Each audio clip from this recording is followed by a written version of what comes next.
Islam dan radikalisme. Pendahuluan. Gejala radikalisme agama tidak pernah berhenti dalam rentang perjalanan sejarah umat Islam hingga sekarang. Bahkan wacana tentang hubungan agama Islam dan radikalisme belakangan ini semakin menguat seiring dengan munculnya berbagai tindak kekerasan dan lahirnya gerakan-gerakan radikal, khususnya pasca peristiwa 11 September 2001 di New York, Washington DC.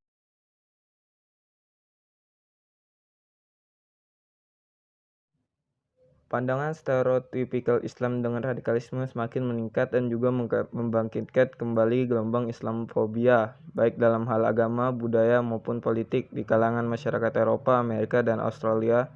Islam dan umat Islam menjadi pihak yang tertuduh dalam berbagai aksi tersebut. Berbagai stigma dilekatkan bahwa Islam identik dengan radikalisme, terorisme, dan kekerasan. Sejarah kekerasan dan radikalisme seringkali membawa nama agama.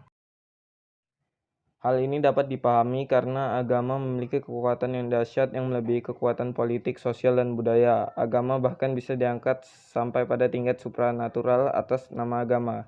Kemudian radikalisme diabsahkan dalam berbagai tindakan mulai dari mengkafirkan orang-orang yang tak sepaham, takfir, sampai melakukan pembunuhan terhadap musuh yang tidak seideologi dengannya. Banyak faktor yang menyebabkan tumbuh dan berkembangnya gerakan radikal yang mengatasnamakan agama. Pembahasan, apa itu radikalisme?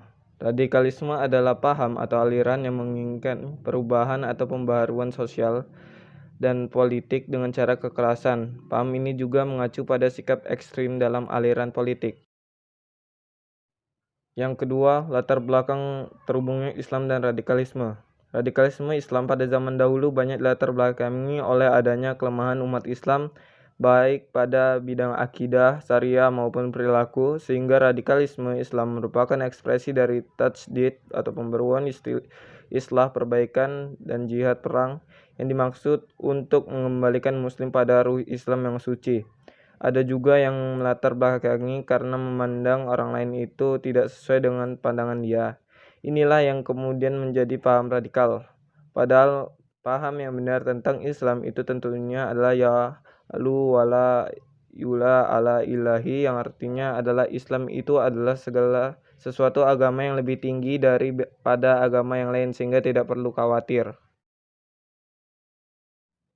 Yang ketiga, kesalahpahaman. Ayat-ayat Al-Quran yang seringkali disalahpahami dan dijadikan dalil bagi tindakan-tindakan radikal adalah ayat-ayat jihad dan ayat-ayat perang. Karena itu menjadi penting untuk memahami ayat-ayat tersebut sesuai dengan konteks dan maksud persyariatannya.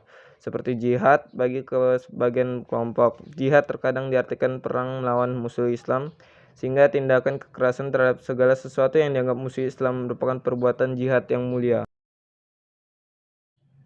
Akibatnya, kata jihad menjadi sesuatu yang mengerikan dan mengakibatkan Islam menjadi tertuduh. Islam dipandang oleh orang di luar Islam dan Barat sebagai agama teroris, sehingga tidak berlebihan jika dikatakan bahwa istilah jihad merupakan salah satu konsepsi Islam yang paling sering disalahpahami, khususnya di kalangan para ahli dan pengamat Barat.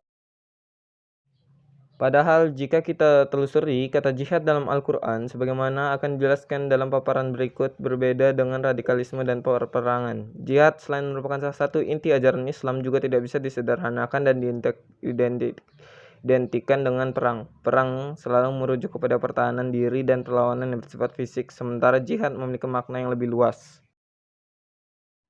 Kesimpulannya, radikal merupakan tindakan yang sangat salah karena adanya kesalahpahaman antara jihad dan perang. Jihad bukanlah perang melawan orang-orang yang punya kepercayaan yang berbeda dari muslim, melainkan seluruh perbuatan yang memperjuangkan kebaikan.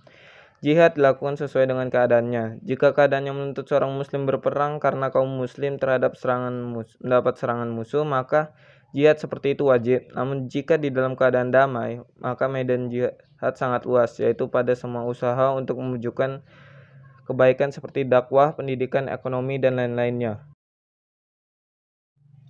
Sekian dan terima kasih. Assalamualaikum warahmatullahi wabarakatuh.